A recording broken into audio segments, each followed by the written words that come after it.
Hi everyone, thanks so much for tuning into my channel. So today I'm going to be sharing with you my salmon cakes recipe. Now we usually have salmon at least once a week, and if it's not salmon fillet, it's salmon cakes.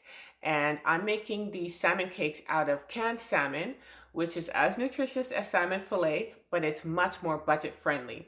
So stay tuned for my salmon cakes recipe. We had some tortilla chips left over, so I decided to use this for my breadcrumbs, but if you have regular breadcrumbs, you can use that as well. This came out to be about 1 cup of breadcrumbs. I'm using 3 cans of wild Alaskan salmon.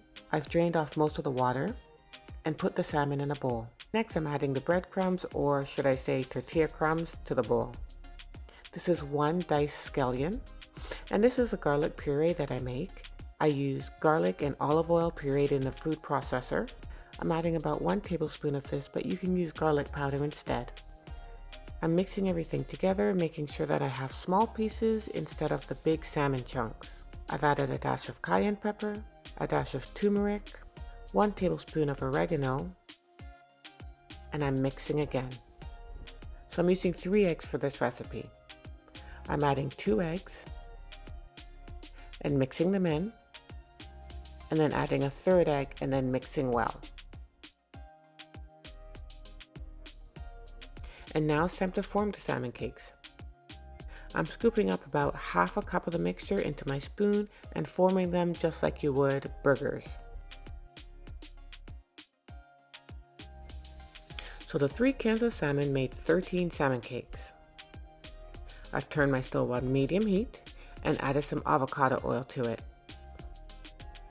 The good thing about these salmon cakes is that they take very little time to fry, so it's a great dinner idea for when you're pressed for time. It takes about 3 minutes to cook on each side. I've placed some paper towel on the counter and put the salmon cakes on a rack so that they don't go soggy when cooling down. They're nice and golden brown with a hint of yellow from the turmeric. I'm having mine with the spinach, kale, and red cabbage salad and a little bit of aioli sauce. Perfect. So if you try this recipe, let me know how it goes in the comments below. And if you like my meal ideas, don't forget to click on that like button and subscribe. Until next time, take care.